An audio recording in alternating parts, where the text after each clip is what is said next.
Hi, everyone. Let's get started. Who has success stories from this past week that they would like to share? Well, I was able to reconnect with Bobby. As you know, he's been missing some appointments with me even when I've gone to his house. But I reached out to his therapist, Wendy, and he's still been meeting with her. So I jumped in after their last appointment. He said he's just been really overwhelmed by stuff going on at home. And so we made an appointment for tomorrow. And I just reminded him that we can work at his pace. That's great. I'm glad to see that he's still seeing Wendy. Let's remember to, just keep her in the loop with how Bobby's progress, moving forward. Okay. And some other good news is that Cheryl was offered a position with the school district. Oh. Yeah. So when the school year starts, she'll be working part-time as a teacher's assistant at the middle school. That's awesome, because last week we talked about whether or not she wanted to utilize disclosure and talked to her boss about possible accommodations.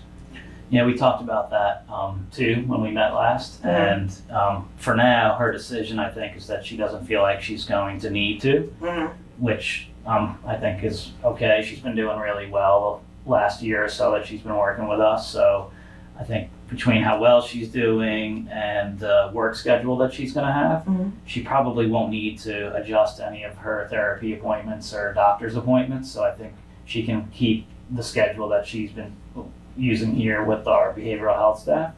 So for now, I think she's just going to choose not to. But I do think it would be helpful before she starts the job if you could help her to develop a RAT plan. Yeah, absolutely. We already looking at some related triggers and coping skills. Okay. Great.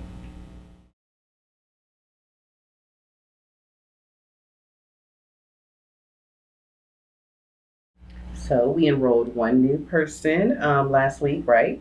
Yes, William B., 44-year-old gentleman who has a somewhat sporadic work history.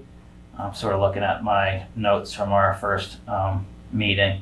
Does have a lot of work skills, has done lots of computer work, uses computers at home a lot, so he's very computer literate and he's interested in IT work.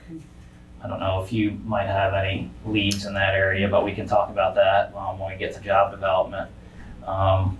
He actually has a couple of places that he worked with in the past that he was there for a while and he left on good terms, so he has at least 2 good references, which I think will be helpful. He's seeing Dr. Fry here. His diagnosis is schizoaffective disorder.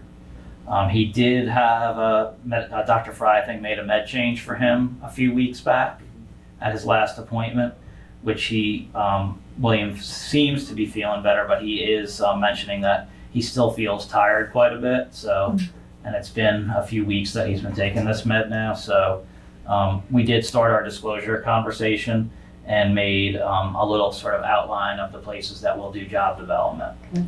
Well, I jumped in and introduced myself to William during Matt's session, and he and I connected over recovery journeys. So we plan to meet next Thursday and work on some coping skills and managing anxiety in the job place. Sounds like you all are off to a great start. Let's be sure to mention William in the treatment team meeting this week. I believe that, Dr. Fry can probably give us some kind of information to combat some of that fatigue that's, being a concern. That's a good idea. Okay.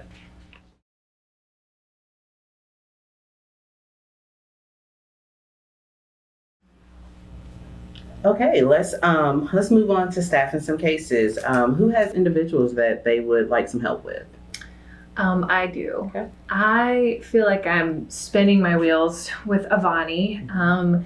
She walked off her job yesterday at Bojangles, so this is the second job she's had with us. And I called her boss to try to preserve it, but he was not open to any options. So she says that she really wants to work in fast food, but I just don't think it's a good fit.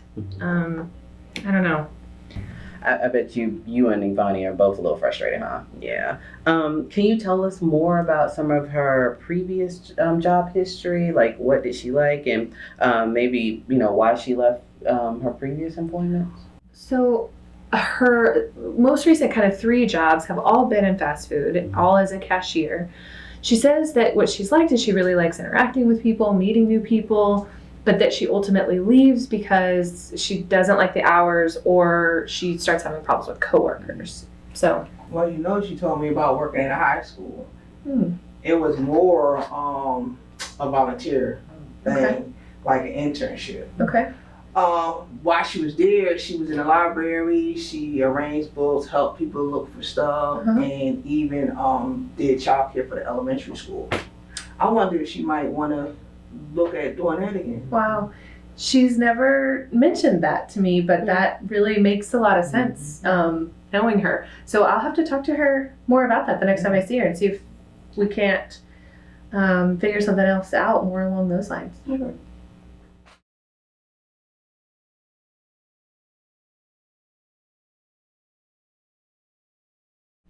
So I think I could use some help with Brian. I think we staffed Brian right before he started his job at the warehouse, I think 2 weeks ago.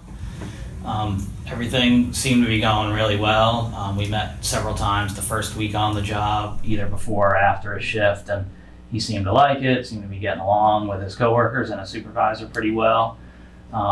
He started the second week this week. The beginning of the week when we met, things seemed okay, but we met yesterday, and he was expressing that he was, I think, feeling like some of his coworkers were maybe talking about him or were looking at him, and I just have, I don't know, some concerns about how to support him. I think he likes the job, but he seems to be feeling like people are looking at him or talking about him at work. Yeah.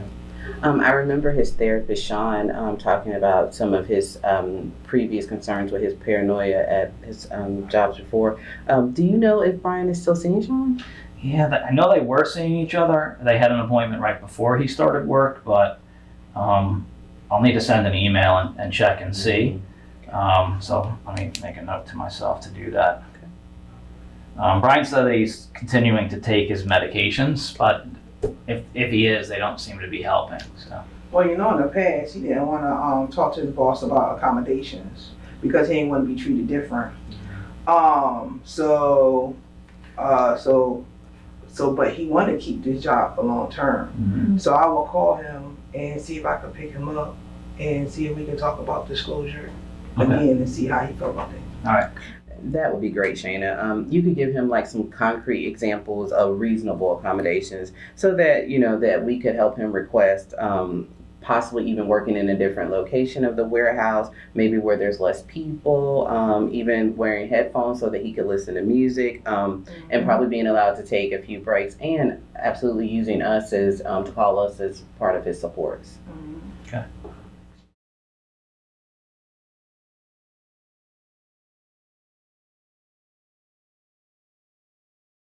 Matt and Ariel, let's start on how many employer contacts you all were able to get last week. I was able to get 7 last week. Well done. How about that? I got 3. A few managers I wanted to talk to weren't available. Okay. Why don't you and I plan to do some job development together either this week or at least the early part of next week? That would be really great. I kind of feel like I've been stuck in a rut lately. Yeah, no problem. Well, why don't you all share the most promising job lead? Okay. I had a couple from last week. Bruce's hardware store is looking for a part-time stocker, and that's something that I think Chris would be interested in, so I was going to talk with him about that possibility. And then Caring Angels is looking for several personal care attendants, and that made me think about Linda, who I know you've been working with. I thought she would be interested in that. Yeah, that's awesome. Do you know if they have flexible hours? And also, knowing Linda, it would need to be a very kind of specific clientele that she would work with? Yeah, I think so, but what would probably be helpful is if we could get together later today and make an appointment to meet with the HR person there. She'll be better able to, I think, answer those kinds of questions. So that would be awesome. Her name is Cindy. Okay. Let's see. On my end, Burger Shack is looking for second shift cooks. Highland Mall is hiring for full-time maintenance. And Wilson's Pharmacy is looking for cashiers. So I had a couple of people on my caseload that those might be relevant for, but I wanted to let you know because I thought of a few of your folks as well. Yeah, I think Sheila was interested in cashiering too, so that We'll talk. might be a possibility for her. Well, I know it's a you signing from the Healthy Foods, and they hiring for all positions. Wow, I was not aware of that. I need to reach out to my contact, the manager Sarah there, to see more details. So thank you Mm-hmm. for the heads up.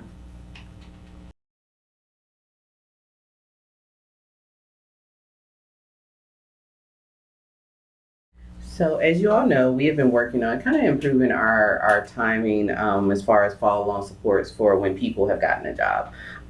We have been great about seeing the folks before their job start to help with planning and preparation. We have done a great job of seeing people within the first few days of work and kind of reviewing how things are pretty much going for them. Several months ago, we were hitting just about, I think it was about a 50% success rate of seeing people face-to-face weekly for the first one on their job. I reviewed our targets at the end of last week, and we are now closing in at about 70%. This is a huge improvement.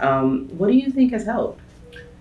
I think your suggestions about including conversations with folks when we do the intake and the career profile about the long-term nature of the service, and that it's again more than just helping someone find the job, it's about helping them keep their jobs.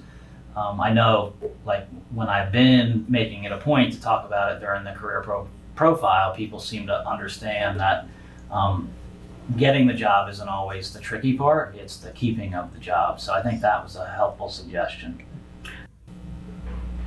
I think working on follow long-term support before a person get a job is helpful as well. I know with AJ, he recognized that he would need support managing his time. Mm-hmm. So we discussed him doing his schedule before work. That's great. Yeah, and really I think just you reminding us to refocus on that has been helpful for me. And I've just been more consistently, gently bothering people about meeting with me and talking with them about how critical that first month is, especially. I'm so glad to see that these benefits, you guys are getting benefit out of this. Honestly, just keep doing what you're doing. Actually, let's plan for next week to do follow-along supports during our individual supervisions for the week, okay? Yeah, I'll bring a plan with me. Yeah. Okay.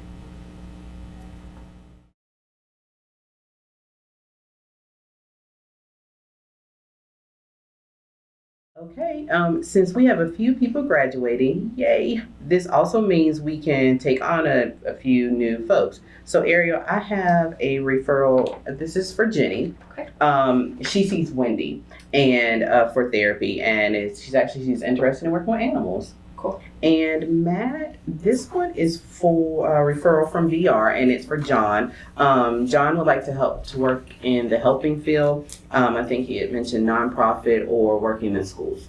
Okay, great.